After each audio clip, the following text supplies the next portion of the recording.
Museo de Arte Moderno. Es fundadora de la ADA y ha sido parte de su primera junta directiva. Así que don Wilmer, por favor.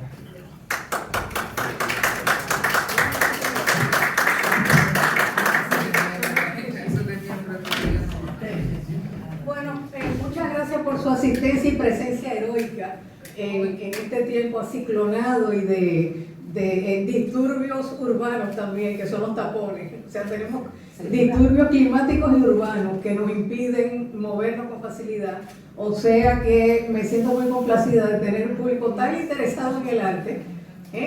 Y siempre cuando los grupos son pequeños, medio en broma y medio en serio, digo que son públicos muy selectos, pero es verdad que lo son. Bueno, la prueba es que están aquí. En primer lugar, para hablar de este tema de esoterismo y vanguardia, hay que recordar aquella famosa afirmación de Voltaire que decía: si quieres conversar conmigo, define tus términos. Entonces, ¿qué es el esoterismo y qué es la vanguardia?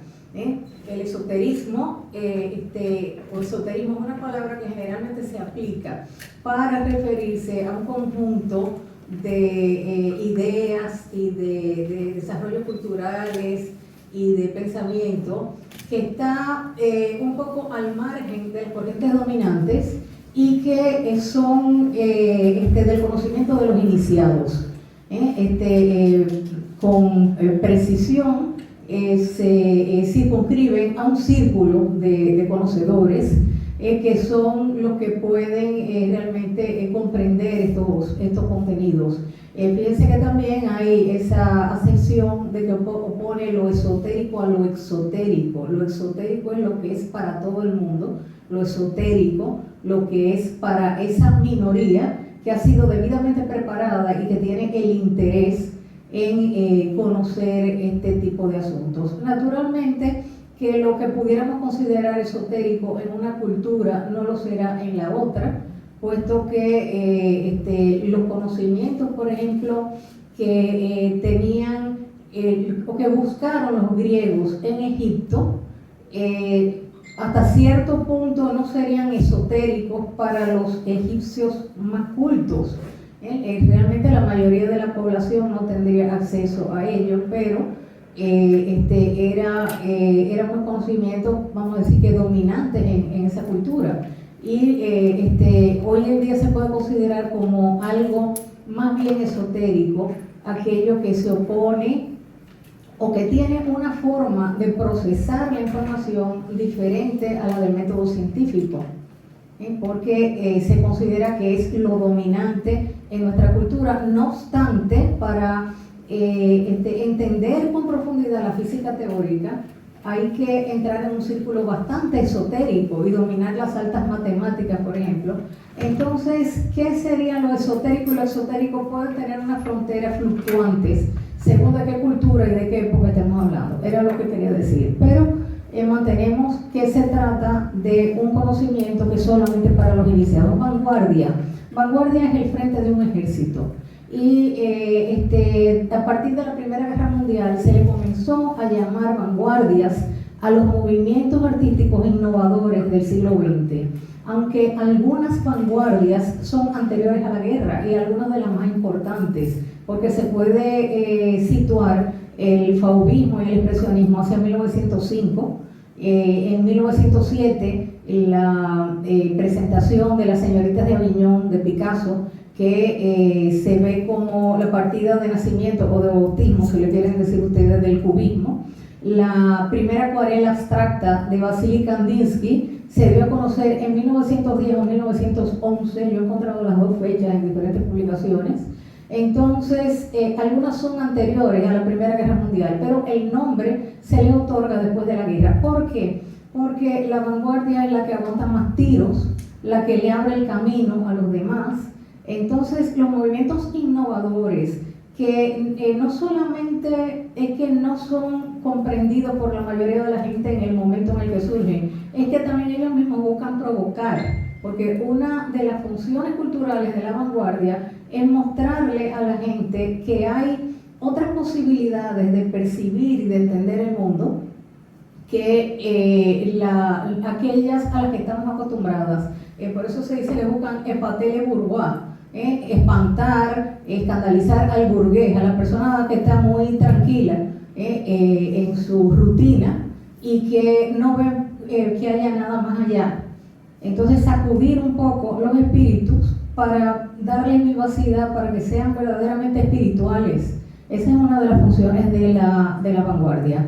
Entonces tenemos esas vanguardias históricas, pero realmente durante todo el siglo XX se siguió una dinámica en la que cada movimiento trataba de romper con el anterior y que prosigue una tradición que se acentúa a partir de estas vanguardias históricas, pero que existe sobre todo desde el romanticismo en el siglo XIX, la tradición de la ruptura que dice Octavio Paz. A partir del romanticismo, cada movimiento trata de romper con la academia, trata de romper con lo que ya está consolidado. Pero a partir de las vanguardias del siglo XX, esto es tan intenso que cada década del siglo XX tiene su propia fisonomía desde el punto de vista cultural.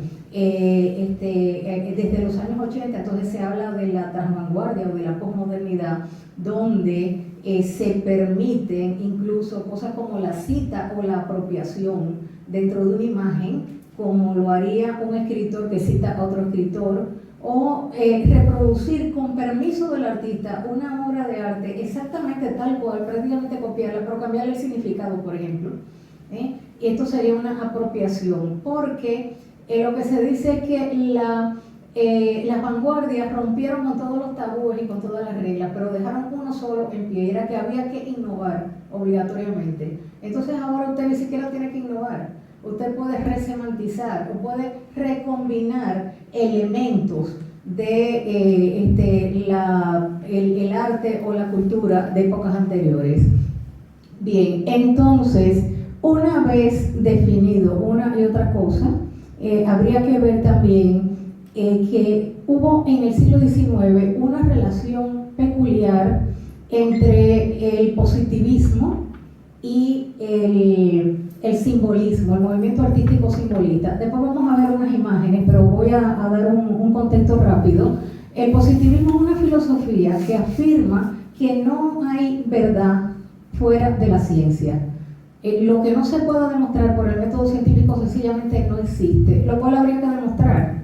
¿Y cómo lo vamos a demostrar? Con el mismo método científico, que caemos en un círculo improbandus, como se llama en lógica. Pero esa es la filosofía del siglo XIX, un materialismo cientifista que no le da cabida a nada más. ¿Quién reacciona más fuertemente en contra de eso? Pues algunos artistas y escritores que son los que dan nacimiento al movimiento simbolista, que con frecuencia va a tomar contacto y a utilizar ideas de los nuevos movimientos ocultistas. Por ejemplo, al final del siglo XIX, como reacción en contra del positivismo, pero al mismo tiempo asumiendo el espíritu del positivismo, que aquí hay que demostrarlo todo como un experimento, entonces surge el espiritismo, y todo este universo de las psicofonías y los ectoplasmas, porque se trata de demostrar experimentalmente la existencia del mundo de los espíritus. Los artistas simbolistas tratan de expresar con imágenes que todo lo que percibimos sensorialmente no es más que un símbolo de una realidad más profunda que tiene un carácter espiritual. Bien, entonces tenemos precedentes, y eso fue mi charla anterior en este lugar, en el arte del Renacimiento, que en la época en la que surge la ciencia moderna, pues también hay una reacción y a veces hasta una integración entre el modo de ver la realidad con el método científico y el de las ciencias duras específicamente, que todo tiene que ser demostrado por experimentos que lo pueda repetir cualquiera y además tiene que ser cuantificable. Hay eso, pero hay también artistas que se van a inspirar en las tradiciones neoplatónicas, en la magia hermética de Hermes Trismegisto, incluso muchas obras de arte importantes del Renacimiento fueron concebidas como talismanes y no solamente como objetos de contemplación.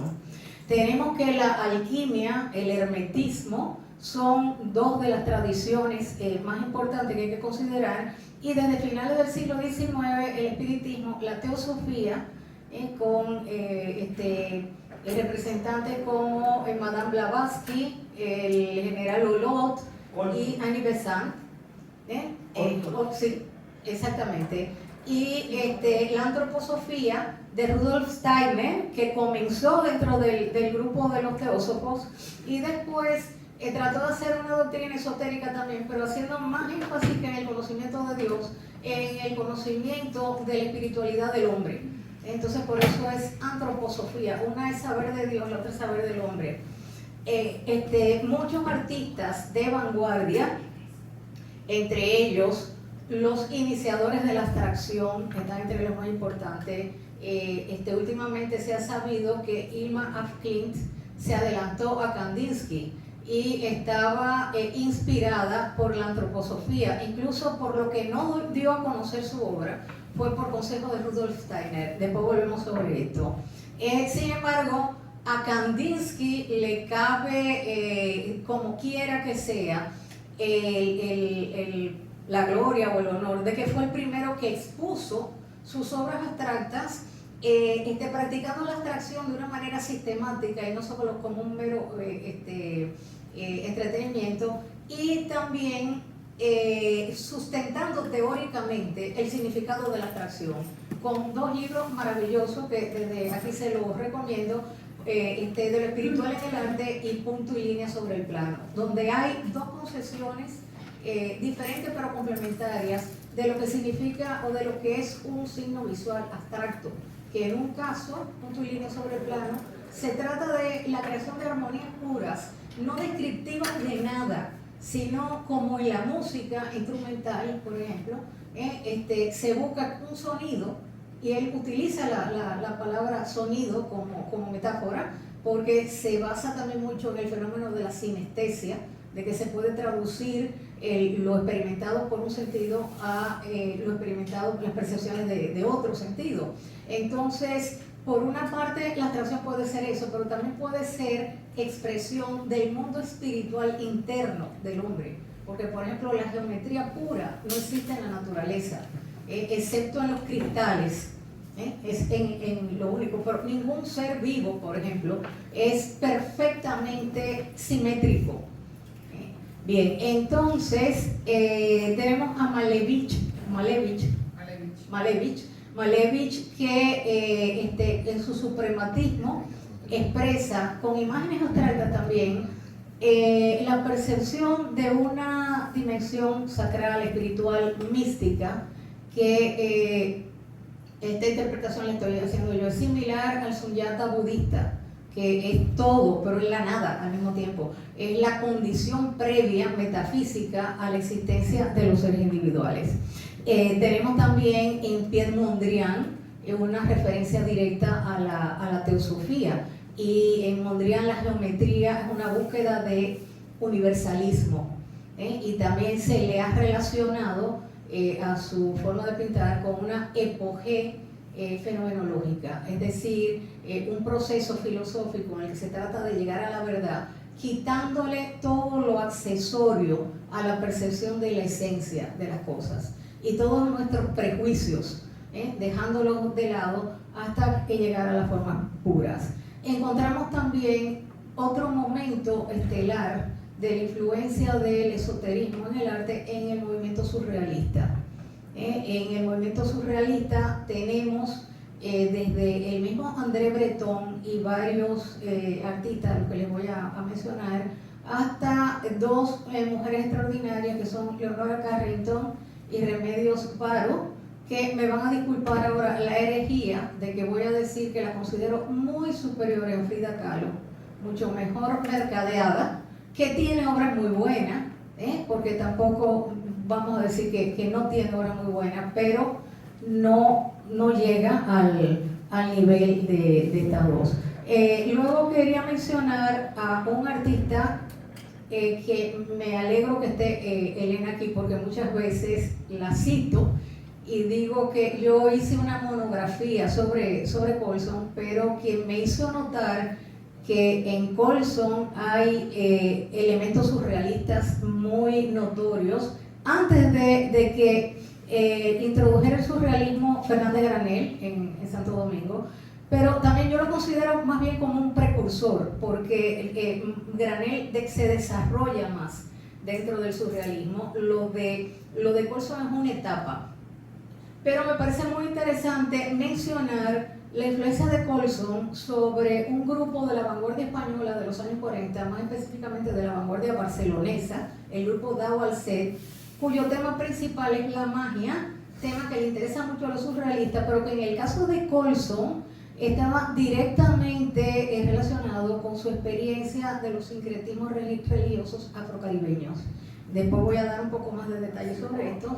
Y luego también quería mencionar que ya en la segunda mitad del siglo XX, o sea, a partir de los años 60, comienzo de los años 60, Fernando Peña de Filló llega de España con influencia del informalismo español, pero gran parte de su obra se puede considerar que es una especie de simbolismo, y se inspira mucho en la teosofía, sobre todo, dicho por él mismo en entrevistas que le llegué a realizar. Entonces voy a voy a hablar todavía un poquito de que vamos a ver mezclas de hermetismo y alquimia se encuentran desde el siglo III y principios del IV después de Cristo en autores como Zósimo de Pranópolis,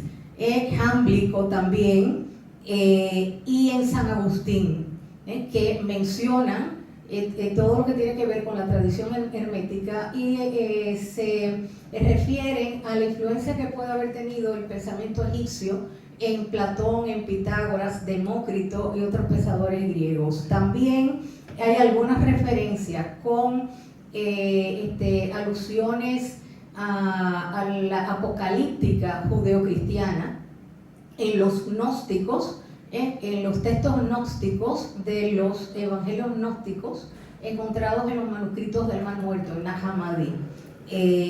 Se habla allí incluso de la purificación de los metales, que es uno de los temas fundamentales de la alquimia, donde se busca la transmutación de todos los metales o de otros metales en oro. A lo largo de la Edad Media también hay un gran desarrollo de este esoterismo, por ejemplo, en textos como la Tábula Esmaragdina, en la tabla o la Mesa de Esmeralda, el Picatrix y otros textos. En la modernidad, sobre todo, se pone un énfasis desde el Renacimiento en la magia hermética, se habla mucho de Hermes como como se dice de las advocaciones de la Virgen María, como una especie de advocación del dios Tot, del dios egipcio Tot. Se va a desarrollar, sobre todo en los siglos XVII, mucho la alquimia con personajes como Paracelso, Agripa, el propio místico Jacob de Boheme, y en Leibniz y Newton hay elementos de este pensamiento esotérico. Posteriormente René Guénon, Ébola, el historiador de las religiones Mircea Eliade, el gran teórico del Renacimiento italiano, el autor de la cultura del Renacimiento, Jacob Burckhardt, Carl Jung, el psicólogo, que llega a hacer un estudio de la alquimia, mostrando que lo que la caracteriza no es que sea una pseudociencia, sino que la relación entre sujeto y objeto, que en la ciencia es de oposición, en la alquimia no es tal, porque se supone que el sujeto, conforme va purificando los metales, se va purificando también él. Entonces que hay una evolución y una manipulación paralela hasta lograr la piedra filosofal, que tiene más un carácter espiritual que el propio oro. Entre los escritores latinoamericanos se han ocupado de la alquimia, Borges y del hermetismo, o el mismo García Márquez, aunque un poco menos, y también ha sido del interés de Humberto Eco. Entonces, vamos a pasar las imágenes.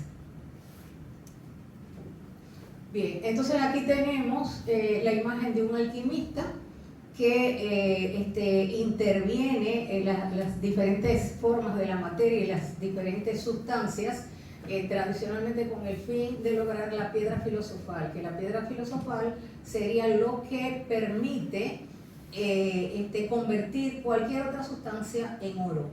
Tengo entendido que con un acelerador de partículas se logró convertir otros metales en oro, pero es carísimo, o sea, no hay oro para pagarlo.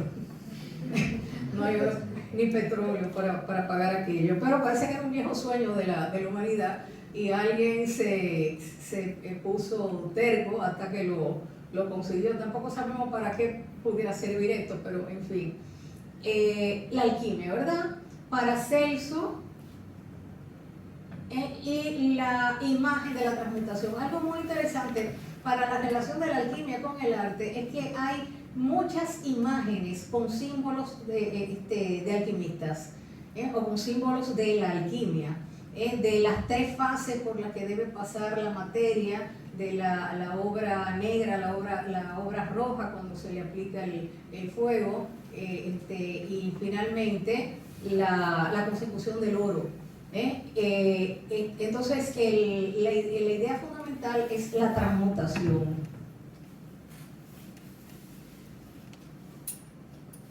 Sí.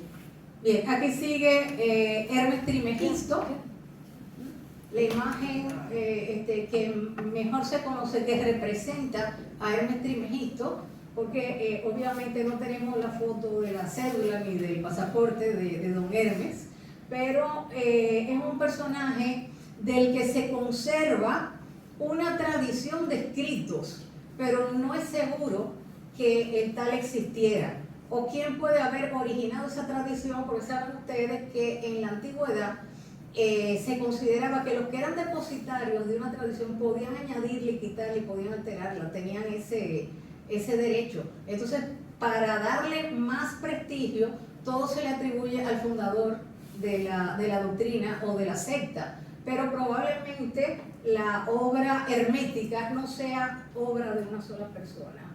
Algunos de los símbolos, el sol, la luna, el ojo, la estrella formada por el Kybalión, ¿verdad? Que son los dos triángulos que se cruzan y que expresan que lo que es arriba es abajo también, que lo que se produce en el mundo del espíritu se va a reproducir en el mundo material.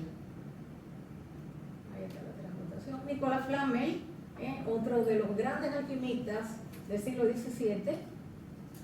Y luego tenemos aquí la primavera de Botticelli, recordando lo que ya analicé en la charla anterior, que hay mucho hermetismo, neoplatonismo, incluso cábala judía en el arte del Renacimiento, y que las figuras de Venus, de las tres gracias, de Flora, la diosa Flora, Cupido que está a punto de herir a una de las tres gracias, y luego Mercurio que va a coger una manzana del árbol, pero levanta el brazo. Todo esto significa el impulso espiritual que viene de lo alto, recorre a todos estos personajes y luego sube nuevamente al topos Uranos, el lugar celestial donde según Platón habitaban los arquetipos eternos de todas las cosas. El nacimiento o la creación de Adán en la Capilla Sixtina, que consta que Miguel Ángel, además de estar muy instruido en el platonismo, también estaba en cábala porque estudió con Marsilio Ficino en la Academia de Florencia, que era un especialista. Entonces, en interpretaciones que se han hecho del significado, se puede ver que el manto que está detrás del Dios creador tiene la forma del hemisferio izquierdo del cerebro humano, donde según la cábala judía estaba asentado el espíritu. Newton, no sé por qué no salió. Bueno, a lo mejor la fuerza de gravedad se lo llevó para abajo, sí, porque cuando yo lo hice estaba el retrato de Newton, pero sí quería mencionarlo porque se le llama el gran anfibio, siendo uno de los pilares de la ciencia moderna. Era también probablemente fuera, no sé si Rosacruz, porque los Rosacruces son más a partir del siglo XVIII que está conformada la hermandad, y lo mismo pasa con la masonería, que tienen como precedentes anteriores, pero sí que estuvo muy ligado a todo este tipo de ideas, e incluso se las tomaba tan en serio como su trabajo científico, y llegó a escribir libros también de teología. Comte, es el que convenció a todo el mundo que lo que no se puede medir no existe. Yo no se lo creo, pero los dejo en libertad. Muchas veces la vivencia subjetiva que tiene una persona de la alegría o de la pena se puede describir mucho mejor con un poema que con la medición de sus ondas cerebrales con un escáner.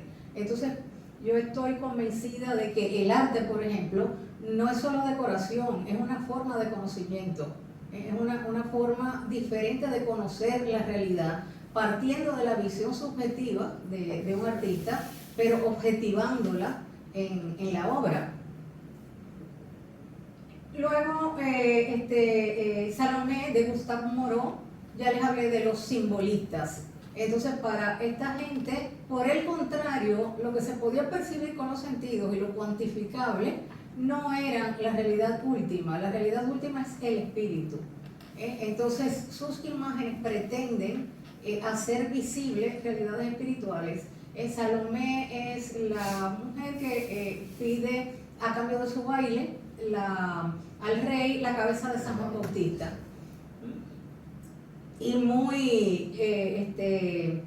la tenían muy convertida en ícono de lo que es la mujer fatal en la época de los simbolistas, que era una obsesión que tenían muchos de ellos. Poetas como Baudelaire, Rimbaud, otros pintores como Odilon Redon, por ejemplo, también pertenecen al simbolismo. Y como les dije anteriormente, están en esa reacción en contra de la concepción positivista. Elena Blavatsky, fundadora de la teosofía. ¿Qué es la teosofía? Pretende ser un conocimiento más profundo de Dios, buscando lo que es universal en todas las religiones, pero con más énfasis en el budismo y el hinduismo, en el conocimiento que pueden proporcionar esas religiones orientales.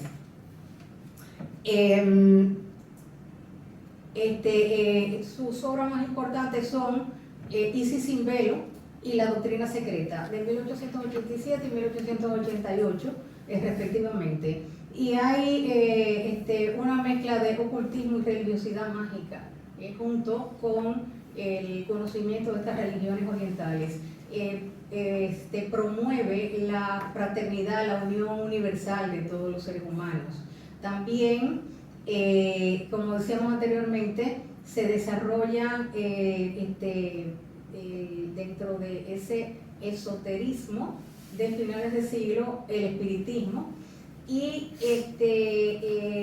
todas estas creencias van a inspirar a Irma af Klint, quien es una pintora sueca que estuvo muy cerca de Rudolf Steiner, y que toda su obra abstracta a partir de 1905, principalmente las pinturas para el templo, que la llamó ella, con mucha abstracción geométrica, pero muy diferente, por ejemplo, de la de Mondrian, porque son geometrías con colores muy matizados también, en lugar de los colores primarios, y que tiene o sea, tenían unas características que realmente iban a ser difíciles de comprender en su tiempo. Ella le pidió a sus herederos, creo que eran sobrinos porque no tenía hijos, que esperaran a su muerte, pero parece que los herederos esperaron demasiado y hasta hace muy poco no se conocía la obra importantísima de esta mujer pionera de la abstracción. Vasily Kandinsky también se va a inspirar en la teosofía. Rudolf Steiner, que comenzó como teósofo y siguió como antropósofo, sí, con la antroposofía. Y aquí tienen a Hilma af Klint. Esta es una de sus pinturas con círculos. Kandinsky.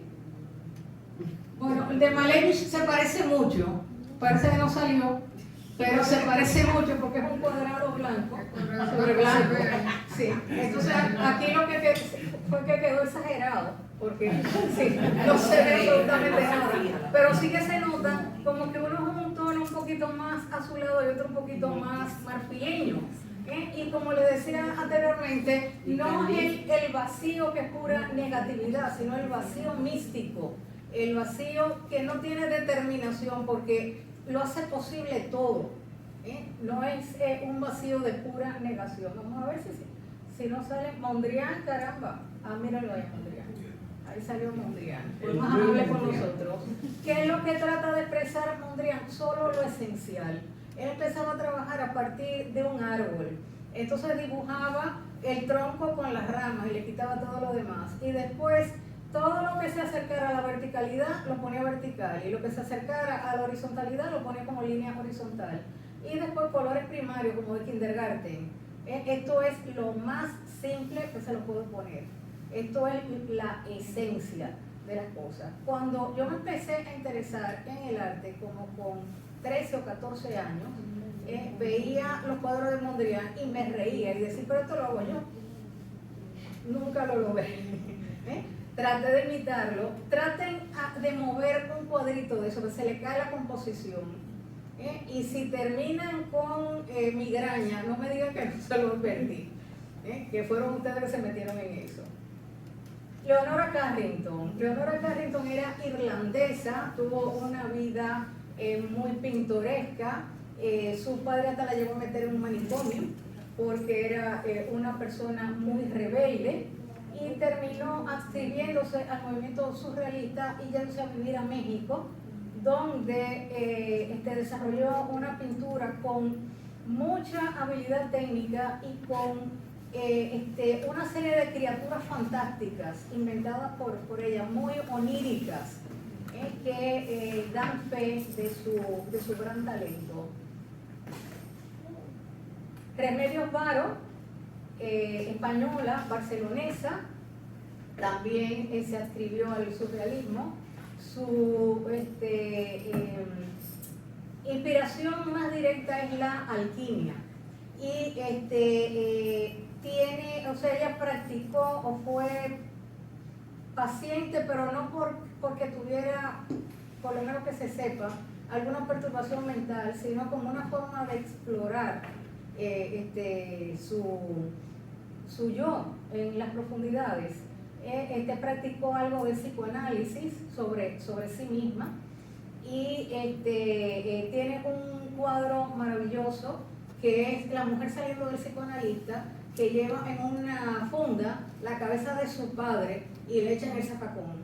O sea, ya me voy a liberar de todo esto que no era mío, que me lo metieron. Es muy frecuente en los cuadros de Remedios Varo, que era una persona muy meticulosa, lo cual se ve en su forma de dibujar, por ejemplo, y muy intelectual. Hay muchas veces personajes sentados frente a una mesa, ya sea practicando magia o con un libro. Cuadro que está al principio de la presentación, que es las mujeres bordando el manto terrestre, es obra de Remedios Varo, y entonces es también una reflexión sobre la creatividad femenina. porque podrán ustedes notar que hay muchas artistas contemporáneas, por ejemplo, que están trabajando con textiles, porque parece que desde el neolítico por lo menos la cestería y el arte textil, además de la cerámica, eran prácticas fundamentalmente de mujeres. Y económicamente importantísimas, porque en algunas culturas los tejidos y la cerámica llegan a usarse como moneda. Entonces es una actividad importantísima. Debo decir también que las mujeres de la sección de textiles de la Bauhaus, cuando se empezaron a vender las obras que ellas producían, fueron el sustento económico de la escuela. A pesar de que las tenían un poquito arrumbadas, las dejaron entrar. O sea, ya avanzamos hasta ahí, que las dejaron entrar y hasta las dejaron salir, lo cual también es un avance. Pero eso fue broma, porque también cuando no lo dejan salir a uno de un sitio fue porque lo mataron adentro. Sí, pero las dejaron entrar y las dejaron salir, pero las tenían como un poco relegadas y llegaron a ser realmente las que mantenían la casa. Nunca mejor dicho, pero era la Bauhaus. Entonces, aquí tienen otro personaje sentado frente a una mesa. Está también dentro de lo que se llama el surrealismo verista, que utiliza las técnicas académicas y hace que esas imágenes oníricas sean más perturbadoras todavía, porque parecen reales. Ahí tienen ustedes a Jaime Colson, de quien les hablé, y no me deja mentir sobre lo que dije la profesora Livinenko. Esta es una obra de Modest Cuissard, uno de los miembros del grupo Dao al Set, un grupo que se da a conocer en Barcelona. Fíjense que en España hubo una guerra civil entre 1936 y 39, y después con la dictadura de Francisco Franco se quedó bastante aislada del resto de Europa. Y cuenta Lourdes Cirlot, hija de uno de los miembros del grupo Dao al Set, que era un poeta que escribió sobre el grupo. Cuenta que Jaime Colson acababa de llegar de París y que fue el primero que les habló de las vanguardias a los jóvenes del Dao al Set. Ahí estaban también Joan Pons, estaba Modest Cuissard, estaba Antoni Tàpies, que durante la segunda mitad del siglo XX fue probablemente el pintor español más importante del mundo. Tàpies también cita a Jaime Colson en sus memorias y fue una especie de mentor para este grupo. Me gusta recordarlo porque casi siempre pensamos en los artistas latinoamericanos como gente que recibe influencias y no que ejerce influencias. Entonces, él no fue solamente el transmisor de lo que eran las vanguardias como el surrealismo y el que les da el tema fundamental del Dao al Set, que es la magia, sino que les habló de los sincretismos afrocaribeños, e incluso el más influido, que es Joan Pons, desarrolla toda la iconografía de demonios que proceden directamente de Colson. Ustedes pueden relacionar, si ustedes buscan en internet imágenes de Joan Pons, esos diablos se parecen bastante a la ciguapa del Baquini de Colson. Y además me contó Arnaud Puig, que era el otro escritor del grupo junto con Cirlot, que ellos bromeaban que Joan Pons, cuando llegaba a Colson, le pedía permiso a Colson, que era como su papá Bocó, iniciador en los ritos mágicos, para ponerse a pintar. Y entonces después que Colson hacía unas cuantas moriquetas y gestos en el aire, con un aire muy solemne, entonces Joan Pons se ponía a pintar. Y todo esto venía de la idea de la magia que les había transmitido Jaime Colson.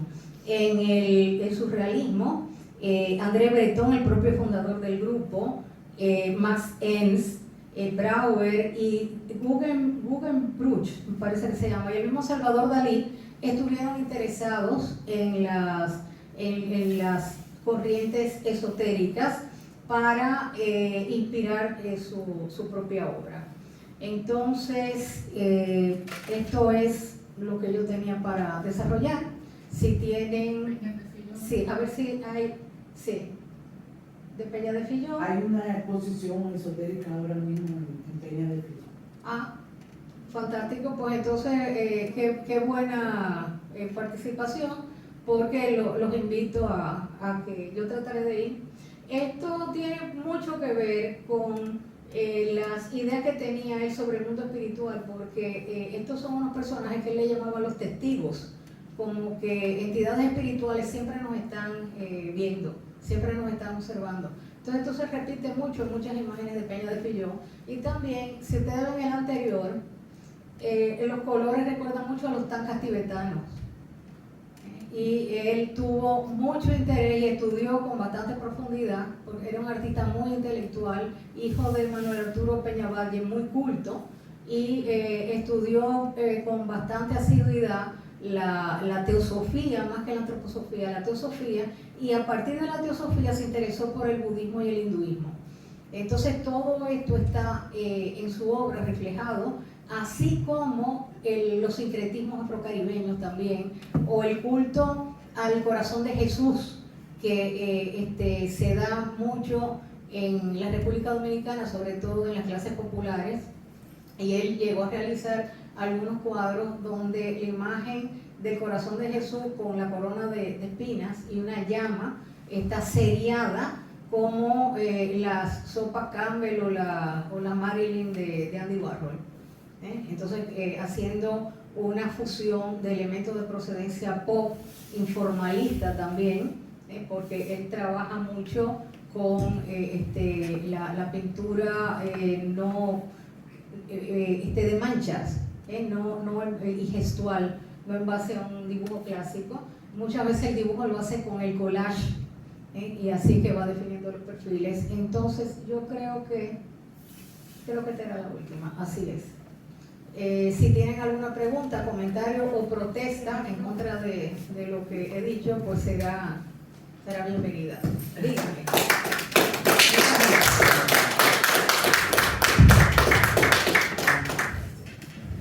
Sí, muy buenas noches, Carmen Montaz.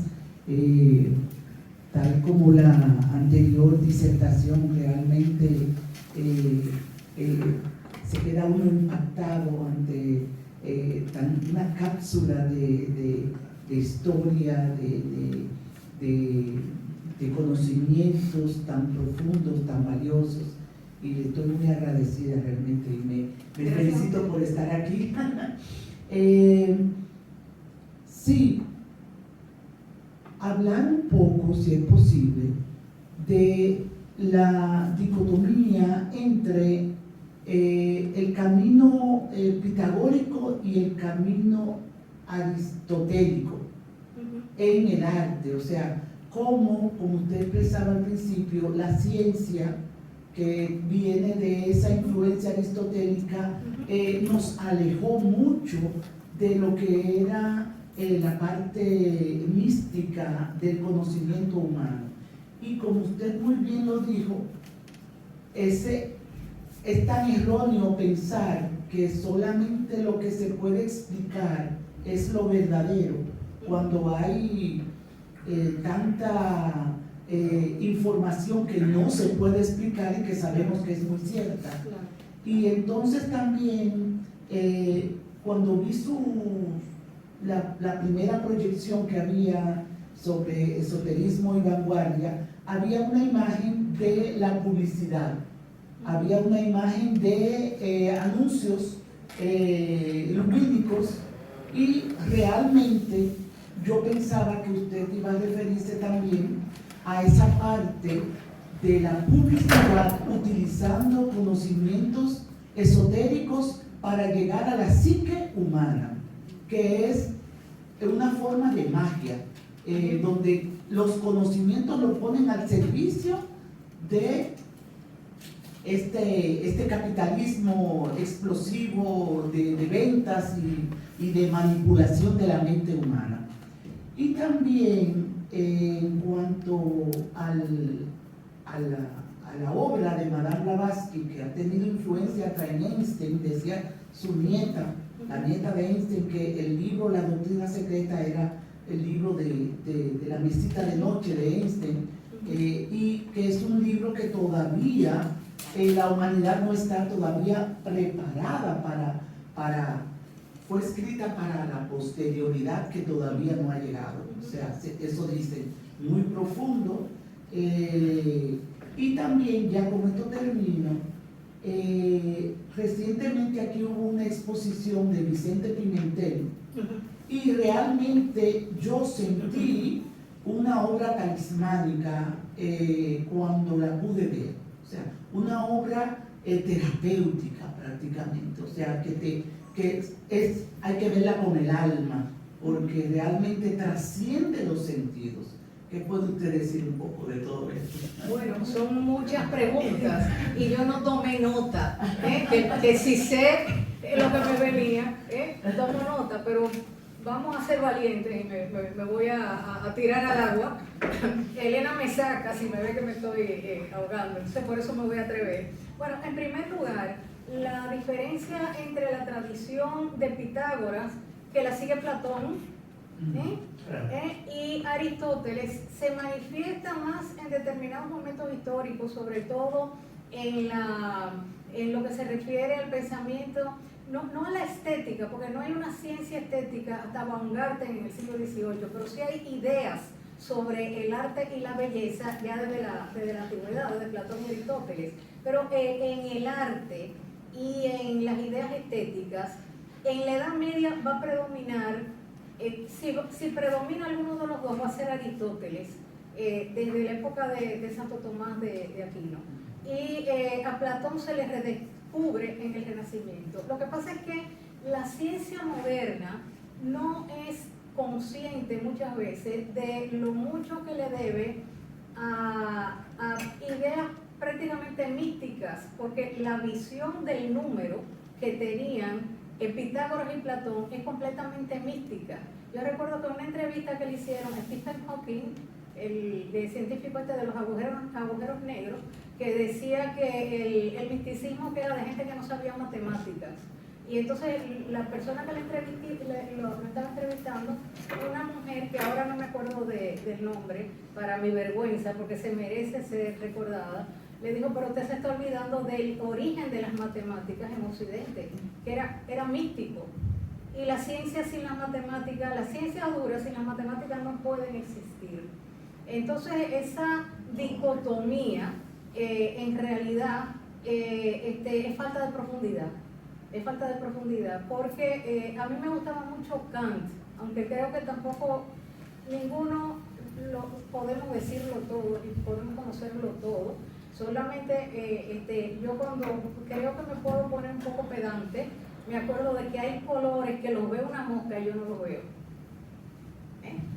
Entonces todos tenemos unas limitaciones en nuestro conocimiento, tenemos un sesgo, tenemos una capacidad individual limitada, unas experiencias que nos condicionan, estamos dentro de una cultura, entonces tiramos una red que está hecha a nuestra imagen y semejanza y nos creemos que lo que no pescamos no existe.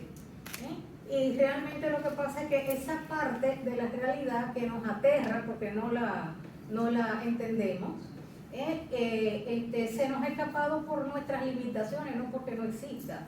Entonces, la diferenciación entre ciencia y mística, yo les recomiendo, se lo encuentran, un libro de Ken Wilber, que se llama Cuestiones Cuánticas. Y ahí están los escritos de tipo místico de los grandes científicos del siglo XX.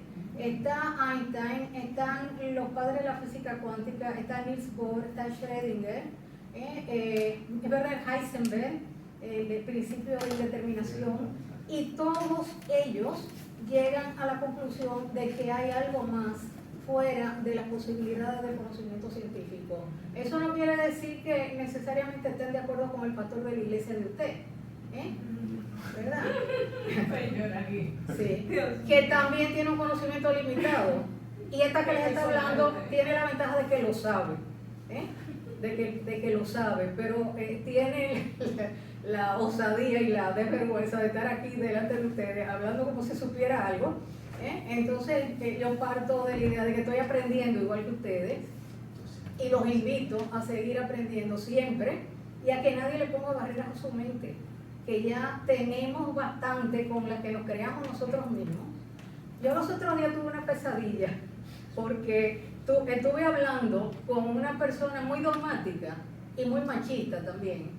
Y yo decía, yo no estoy preparada para tratar con esto, porque yo tengo veneración y un respeto enorme por la figura de mi padre. Entonces, de ninguna manera puedo estar con ese feminismo amargado y que sataniza al varón nada más que porque es varón. Son personas que deberían ir al psiquiatra y que no deberían estar liderando nada, y que lo que me da es compasión, porque algo muy malo le tiene que haber pasado con algún varón para tener a todos catalogados así. Pero a mí mi padre me enseñó a tener pensamiento crítico y me decía que no creas nada porque lo digo yo, con lo cual yo le creía cada vez más, cada vez más, porque alguien que me dice eso no me quiere manipular, quiere que yo piense. El que no quiere que yo piense me quiere dominar. Entonces, el que no me quiere dominar me puede convencer, no me vence, me convence. No me vence, me convence. Y yo aspiro a hacer lo mismo. Y doy respeto para poder exigir lo mismo. Lo primero que yo le digo a alguien que se está pasando de la raya, espérate, fulano, fulana, yo te respeto. Entonces se echan para atrás. Quiero lo mismo para mí. Entonces ahí hay conciencia de que si me paso de la raya voy a perder algo que tengo, que es el respeto de esta persona. No voy a ganar nada, lo voy a perder. Entonces con eso yo le he descifrado el suflé a mucha gente.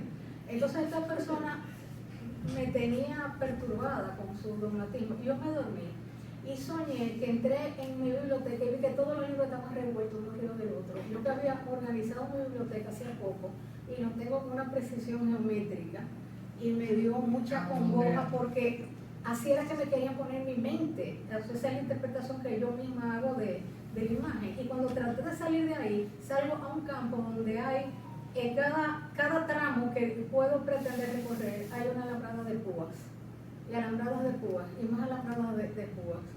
Y entonces se lo conté a una sobrina mía y le dijo, pero píntalo. Bueno, como hacía Carlos Jung en su libro rojo. Sí, píntalo. ¿Qué imagen tan sofisticada? Me dijo, yo, por eso será bueno o malo. Pero en fin, vamos a dejarlo ahí. En la misma línea de ella, disculpe, la entrevista, ¿cómo podemos conseguirla? La que menciona, la entrevista que le mencionó a ella. Ajá. ¿Cómo podemos conseguir esa entrevista?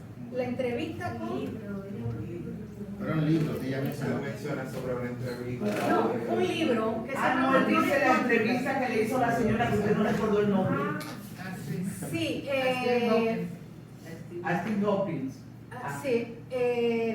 Ahora mismo no me recuerdo ni del libro ni de la autora, pero sé a dónde lo tengo. Sé a dónde tengo el libro. Cuando terminemos, déjeme su teléfono con WhatsApp, que cuando yo llegue a mi casa. Sí. Bien, entonces, volviendo a su serie de preguntas, la ciencia no pudiera caminar sin las matemáticas. Las matemáticas en la tradición occidental tienen una tradición mística. Platón, del que se deriva todo ese neoplatonismo en la época del Renacimiento, a través de Plotino, que es muy místico, decía que el que no sepa matemáticas, que no entre a la academia. Entonces es una dicotomía falsa, y yo creo que nos lleva a eso el exceso de especialización por una parte, y por la otra que no se nos da una cultura general actualizada, sino que al gran público se le pasan muchas veces ideas muy anticuadas. El otro día fue alguien también que me dijo, porque como todo el mundo sabe que el hombre cazaba en la prehistoria y la mujer no, y le digo, eso se cayó. Ahora lo que se discute es qué proporción de mujeres había entre los cazadores. Y hay la tesis de Haas, que dice que entre un 30 y un 50% de las bandas, de las bandas de cazadores, y el más conservador es Kelly, que dice que son un 10%. Y se ha llegado a la conclusión de que no eran las madres que criaban a los niños, era la tribu. Entonces podían quedarse algunos miembros cuidando a los niños y otros miembros irse a cazar, porque la idea de familia nuclear es de ahora. Entonces, ¿qué estamos viendo en la prehistoria con el síndrome de los picapiedras? que tenían televisión, sí, y que la aspiradora era un dinosaurio, un cocodrilo, era la aspiradora. Entonces estamos proyectando nuestros patrones donde no hay realmente una evidencia arqueológica. Ahora con el ADN, con los estudios arqueológicos de ADN, se están aclarando muchísimas cosas que no las sabíamos antes. Entonces, a nivel popular hay una idea de que todos los científicos son cientifistas, y eso no es así. En uno de los últimos estudios que se hicieron en Estados Unidos, había 2/3 que eran ateos o agnósticos, y había 1/3 que tenía algún tipo de creencia espiritual. No necesariamente la de usted o la mía, pero sí tenían algún tipo de creencia espiritual. Y no son personas que se mantengan en este tipo de creencias por ser ignorantes de lo que es la ciencia, sino que son científicos de vanguardia. Fíjense ustedes un Schrödinger, por ejemplo, que hace lo que se llama el principio de disipación, me parece que es uno de los grandes físicos del siglo XX. Y era un gran lector de los Upanishads de la India, porque ahí encontraba respuestas de tipo espiritual que no le daba la ciencia. Entonces todo esto que hemos estado viendo hasta ahora es de cómo se reacciona recordando que hay otras formas de conocimiento, y sin irse necesariamente a una práctica religiosa. El arte nos abre los ojos hacia aspectos de la realidad que normalmente no los veíamos. Un pintor como Maurice Utrillo, que se pone a pintar las callecitas de Montmartre y nos demuestra que las paredes descascaradas a las que se le cayó la pintura son bellas. O sea, es una cosa tan cotidiana y tan humilde, pero que normalmente estamos tan metidos dentro de esa visión de ver el mundo como un instrumento. Y luego también la relación entre la ciencia y la magia es más parecida de lo que la gente cree. La ciencia no es tan aséptica. En Occidente la razón científica es científico-tecnológica. Entonces nos centramos exclusivamente en esos aspectos de la realidad que matemáticamente podemos manipular, y lo que no podemos manipular lo dejamos fuera, pero lo dejamos fuera a priori. Entonces es como que usted trata de hacer una fotografía que no es sensible a los rayos ultravioleta o a los infrarrojos, y usted dice que no existe porque no salieron en esa foto, y era que la película no era sensible. Usted necesitaba otros instrumentos para poder detectar ese tipo de realidad. Y díganme ustedes, ¿quién ha visto un átomo? Sin embargo, mire la pobre gente de Hiroshima cómo se ha quedado, o de Chernóbil, o de Fukushima, cómo se ha quedado la gente a la que le han atacado esa radiación. Eso no se ve. Y tiene un poder extraordinario. Entonces, o sea, usted está diciendo que lo que no se ve, porque cada teoría que lo de imagen, o sea, de sí, aquello que no se ve, no, porque yo nunca había puesto a pensar eso, lo que no se ve tiene tanto poder como, o sea, puede tener tanto poder como más, Claro, que como la electricidad. lo que se claro, ve. no, sí, pero qué Claro, impresionante. claro, No, eso está clarísimo, claro. porque no es lo que se ve, lo que no se ve. Si yo Y digo, también claro, la gente- lo del átomo me dejó impactada. Bueno, la gente también a veces confunde la percepción científica del mundo con la percepción por los sentidos. Como se entiende que la ciencia es materialista y que los sentidos captan lo material, entonces se confunde. La ciencia moderna ha llegado a ser profundamente contraintuitiva. Es decir, que lo que nos dice la ciencia muchas veces es lo contrario de lo que vemos. ¿Qué es lo que ustedes ven? ¿Quién se mueve, la Tierra o el Sol? Ambos. Sí, se mueven Pero uno lo está moviendo en realidad. Si No, el mar que mueve si por la estamos en la Tierra, Ajá. al que vemos moverse al sol. No, yo no lo veo muy bien. Entonces, bueno, sí, Sí, se porque va, se cambia de va. sitio. No, pero la luna también, porque yo, por ejemplo, si yo estoy- No, no, no. yo no veo la luna Yo estoy hablando de la noche. luna, la Tierra. Ah, La Tierra, como estamos en la qué Tierra, locura. como estamos en la Tierra, vemos como que el que se mueve es el sol. Y en realidad los dos se están moviendo. Ah, ya entiendo. ¿Eh? Sí, no, Los dos se están no, moviendo. la tierra es tierra firme. Por A ver, eso. que hay un triángulo de tierra, no, no, Ajá, no, sí, entonces, sí, pero se está Ya. moviendo con la velocidad demencial. Pero como nos vamos con ella, sí, Ay, no nos damos cuenta. Si el tiempo y el espacio dependen de la percepción y de la ubicación del espectador. Dependen de a dónde está usted, en el espacio o en el tiempo, a dónde está usted. Entonces usted va a percibir lo que está visible en el espacio donde usted está y que está en su tiempo también. Que no ha existido en un momento anterior a la existencia suya o posterior. Y cómo entender al que ve los sonidos y oye los colores. Bueno, eso es el fenómeno de la sinestesia. Eso era una obsesión a finales del siglo XIX y fundamenta parte de la teorización sobre la abstracción de Kandinsky, que se puede traducir lo que se percibe por un sentido a lo que se percibe por otro. En realidad, lo que estamos percibiendo es energía por cualquiera de los dos, pero de manera diferente. Pero, ¿qué es lo que hay detrás del color o del sonido? Es energía en ambos casos. Pero no percibimos la energía de una manera directa.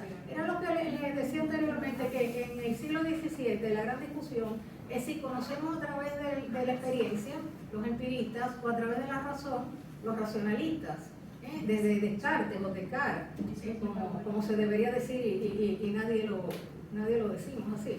Entonces se conoce con la razón. ¿Por qué? Porque los sentidos nos pueden engañar, y es verdad que nos pueden engañar. El señor Roberto tenía una pregunta. El señor Roberto tenía una pregunta y Raúl no se atreve a decirle que él te puede hacer la pregunta ya. Perdona que se lo diga, señora Aguirre. Ok, no, gracias, pero voy a terminar. Aunque claro, no, le agradezco. La idea. Entonces, los empiristas dicen no es a través de la experiencia, pero si lo que usted percibe es un montón de sensaciones inconexas, usted no se entera de nada. Realmente hasta la percepción es subjetiva y es selectiva. Hay cosas, por ejemplo, ustedes están buscando rápidamente algo, que van a encontrarlo todo menos lo que están buscando, y después que se serenan, aparece ahí delante de la nariz. ¿A ustedes no les ha pasado que están buscando el celular y están hablando por él? A mí a cada rato. A mí a cada rato. Porque la percepción es selectiva. Entonces no nos podemos fiar totalmente de ninguna de las dos. Entonces, lo voy a decir muy a grosso modo, porque esto tiene muchas amigas. Kant, en el siglo XVIII, dice las dos cosas son necesarias, porque hasta la percepción tiene una estructura. La percepción no es totalmente irracional. Y para que una intuición, o sea, lo que captamos perceptivamente, quepa dentro de un concepto, tienen que armonizarse las dos cosas, tienen que tener las mismas condiciones de posibilidad. Lo que uno conoce tiene que tener las mismas condiciones para existir que tengo yo como sujeto que conoce, que son el tiempo y el espacio. Entonces son necesarias las dos cosas para que se produzca el conocimiento. Excelente. ¿Y todo eso fue respuesta a ella? Todo lo que usted acaba de decir fue respuesta a su Sí. pregunta. Si se me quedó algo importante, después usted me lo dice. No, lo de Vicente, pero Ok, sí, dígame. Todo el proceso esotérico no fue un proceso universal. Inclusive, en un momento dado, a partir de una sociedad dada.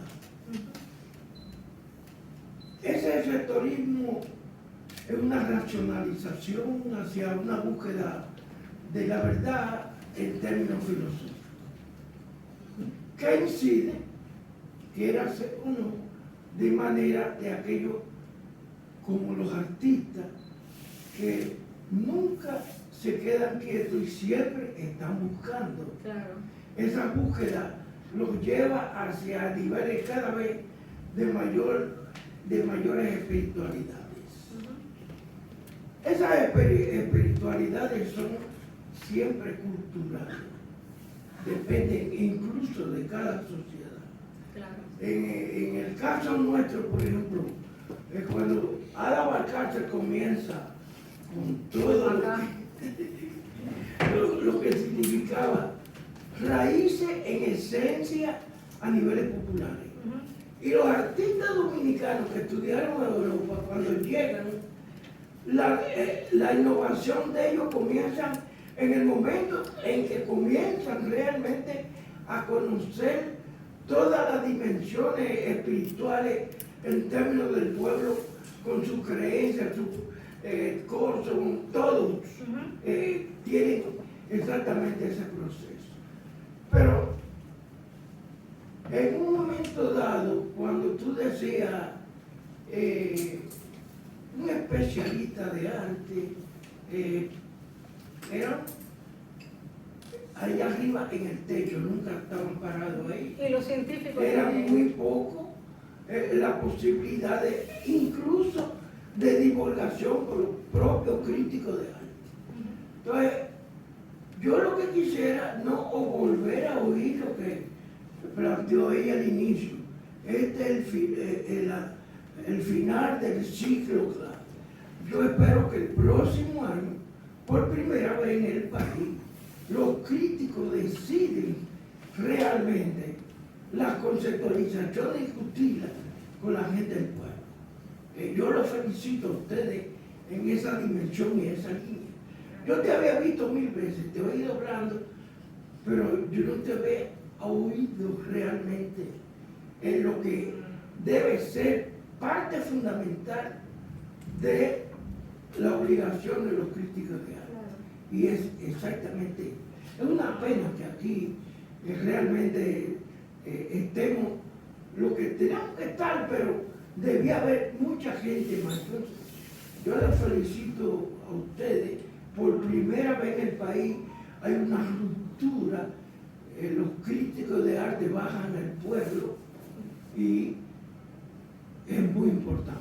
Claro que sí. La Roberto, somos historiadores. Gracias, Evelyn, gracias. Yo soy Gracias que se lo digo, porque yo soy tan joven que no me puedo pero esa diferencia. El problema es que la gente tiene mezclado lo que es un crítico de arte. Somos historiadores de arte, nos Yo soy las dos cosas, en universidades. Sí, no, pero hemos estudiado, no sé si licenciatura, maestría, doctorado, pero de historia del arte. Es el fundamental. Claro. Lo que pasa es que el gremio no existía antes, señor Lagoberto Tejeda, entonces, pero gracias, señor Tiene por haberlo dicho. Aplausos. Yo quisiera decir una cosa también. Yo creo que no puede haber un crítico que no conozca la historia, y más cuando se trata Yo tengo del problema con la palabra arte. crítico, Sí, perdón, yo tengo sí. un gran problema con la palabra crítico, porque como soy francófona también, al igual como soy hispanófona, o sea, hablo español y hablo francés, entonces, critique, c'est critiquer quelque chose. Donc, en fait, vamos a criticar, significa, olvídese de arte, abra la cabeza, como usted no me entendió ahorita perfectamente. Criticar es decir, ay, a mí me gustó, ay, no, ay, sí está mal vestido, ay, esa rebajó, ay, ese engordó. Eso es criticar. Ok, de ahí es que viene criticar. Entonces, en realidad, eso es criticar. Ahora, la historia del arte es una ciencia. Es una ciencia. Hay mucha gente que batallaron por eso en los siglos, estamos hablando, Panofsky fue que batalló por eso. Erwin Panofsky batalló para que la historia del arte fuera considerada una ciencia, porque antes de eso no había facultades de historia del arte. Fue Erwin Panofsky que batalló para eso. Entonces, yo tengo mucho problema con esa palabra crítico. Entonces, a mí, o sea, mucho, también porque tengo 34 años y soy una generación, o sea, tengo un problema porque vine después de que hubo unas cosas que se llamaron críticos de arte. Entonces, no, vamos a decir algo sencillo, yo hago ensayos sobre una obra de arte, yo analizo una obra de arte, pero tengo mucho problema con eso, ¿me entiendes? Pero ella O sea, tengo critica, muchos problemas, ella sí perdón. critica de Y arte. le abriste la acepción de la opinión crítica. No. Sí. No, exacto, que el crítico de arte es supuestamente una profesión, pero no es una ciencia, no tiene otra ascensión. Créame, en la luz, búscalo, porque yo soy de la RAE y de la luz. No hay otra ascensión, y disculpe que se interrumpa. No hay otra ascensión, no hay. Existe una profesión que se llama crítico de arte como existe un obrero, como existe un masón, como existe, es una profesión. Pero en el diccionario no hay otra asunción. Criticar es lo que yo les acabo de decir. Ay, ese está flaco, ese está gordo. Eso es criticar, y perdón. Chismear.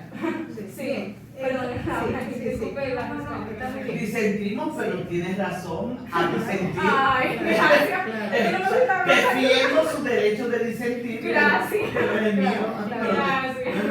Yo creo que la crítica no es una ciencia, pero es una manifestación cultural válida e importante, porque el historiador normalmente trabaja o con el pasado o con la dimensión del pasado.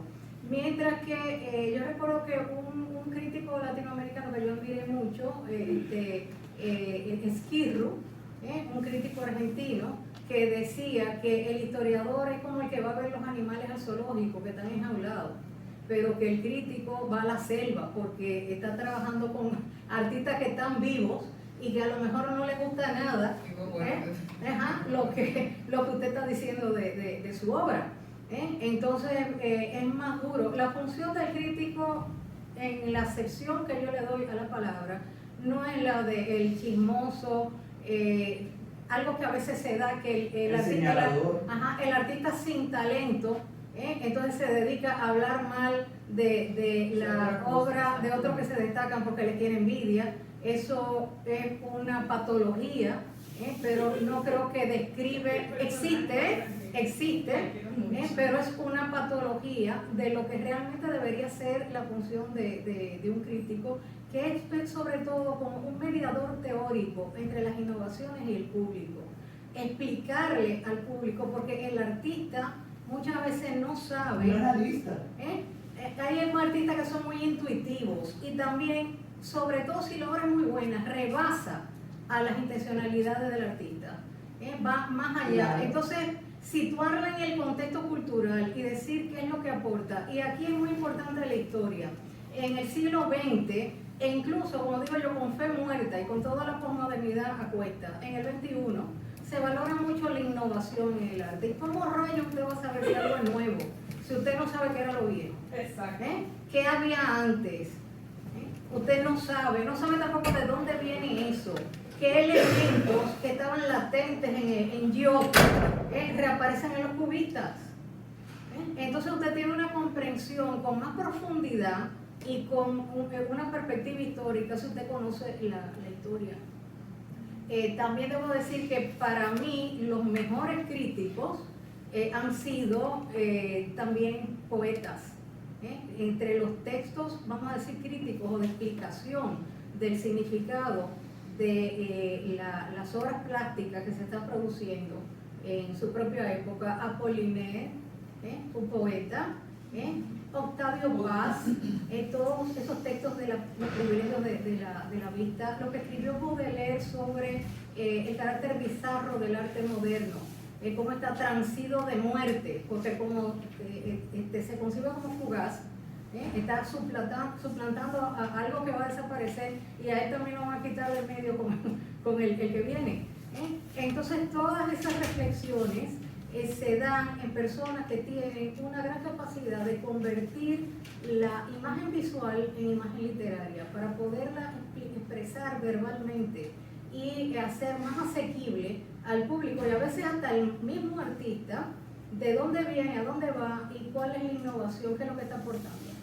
Entonces yo creo que es una función válida, pero que nos tenemos que cuidar de esa patología que existe, de el resentido que como no fue el que parió la obra maestra, entonces le da una rabia enorme y quiere ir a darle lecciones cuando no sabe ni trazar una línea derecha, cuando la quiere hacer derecha, porque si usted la quiere hacer gestual y que le salga gestual, pues muy bien. Pero Han dañado sí. muchos artistas con críticas. Claro, porque el artista también pone mucho de su subjetividad en su obra. Entonces son gente muy frágil. Cuando se ataca a su obra, se sienten personalmente atacados. Entonces yo creo que eso hay que tomarlo en cuenta. Yo normalmente, si encuentro que la obra es extremadamente mala y que no se puede sacar nada. Usted no escribió. Yo no escribí. Aplauso, esa es la ciencia, esa es la ciencia, esa es la claro. No, es que eso es lo que pasa. Yo trato. Esa es la gracia, hacer- esa es lo que usted, esa es su parte de historiadora de arte. Bueno, Porque yo creo, pero o no sé, o de tener simplemente cabeza, pero en fin, o sea, para mí. Pero es que es eso. sí, el ponerse a escribir para tirar por los suelos un artista, yo creo que es simplemente una manifestación de Para como otra una persona persona mala uva, especial. de que la persona tiene mala uva, está buscando con quién desquitarse. Y pasa también muchas veces con las críticas personales, que reflejan más al que la hace que al que la recibe. La gente feliz no molesta. La gente feliz no mete zancadillas, no lo necesita. Alguna amargura tiene. Alguna amargura tiene que tiene que estar fastidiando a los demás y quitándole valor, pero ¿y qué pasa? ¿Por qué si yo voy a valer menos porque ustedes también valgan? Todo lo contrario, si mi valor aumenta con lo que yo aporto, entonces eso quiere decir que a las personas a las que yo les estoy aportando son valiosas, pues si no, no valiera la pena. Pero se sienten amenazados y lo toman en plano personal. Bueno, entonces eso es un problema que tiene el que se siente. Ahí viene la negatividad y ahí viene la inferioridad. Que si usted no se compara con nadie, usted no se va a sentir ni superior ni inferior. El Exactamente. problema comienza cuando usted está tomando a otro como referencia en vez de verse como individuo. Lo que sí yo creo es en superioridades o inferioridades específicas. Que hay gente que baila mejor que yo, la mayoría. La mayoría, yo tengo, no 2 pies izquierdos, yo tengo 3. Yo soy un desastre bailando. Una vez una amiga mía me dijo, pero tú deberías bailar, baila, que la fiesta está muy buena, baila. Y mira cómo está bailando eso. Y le digo, ¿tú sabes cómo que bailo yo? Peor que eso. Así que déjame que yo gozo muchísimo viendo a los que lo hacen bien. Y un día que tengo ganas de hacer el ridículo y que no me va a importar, también bailo. Pero no que me fascine estar ahí en medio de la fiesta cuando hay gente que lo hace mejor que yo. Yo prefiero mirarlos a ellos. Eso no te quita nada. Que el otro también tenga valor. Y bailar malo también se vale. También se- Ir a la pista y bailar malo, gozárselo. Eso sí que también se lo digo. Claro. Mire, yo bailo fatal. Pero me atrevo a ir a la pista. No le importa que le pisen los zapatos. Usted es un valiente, está bien, vamos a ver. Exacto. Bueno, señores, si no hay ninguna otra pregunta, comentario o protesta.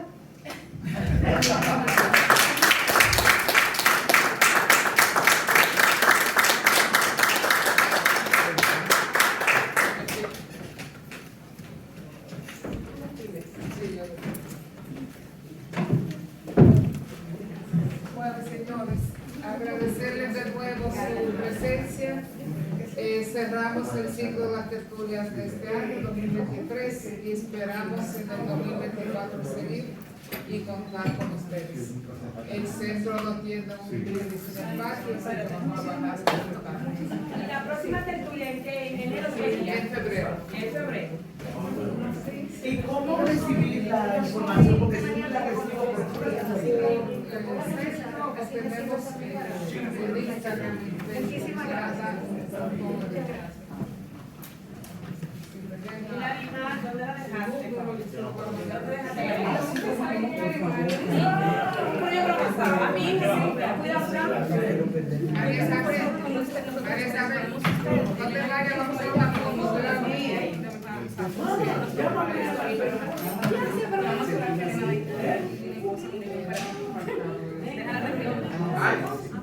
Yo pagué esto. Franco, ¿usted No, sí, yo lo quiero. Yo no necesito. No, está bien, a mí no me pasa. Hola. ¿Todo bien?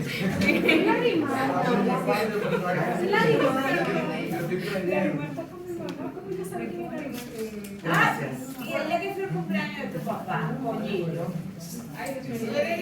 Cada De vez. nadie, de mi mamá, soy mi hija. ¿Dónde no? Usted tiene que ir al centro.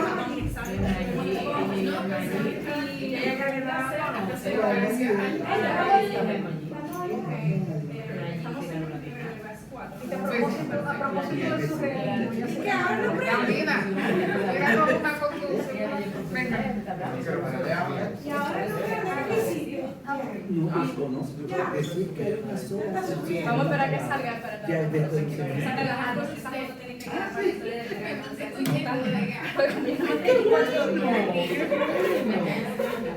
Que deje huella. Deja que importa, no sé, hay que dejar huella, ¿verdad? Pero viste que la cosa.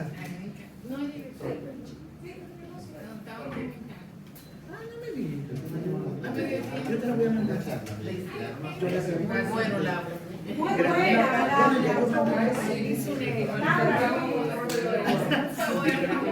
Exactamente. Bueno, con presencia, alegría.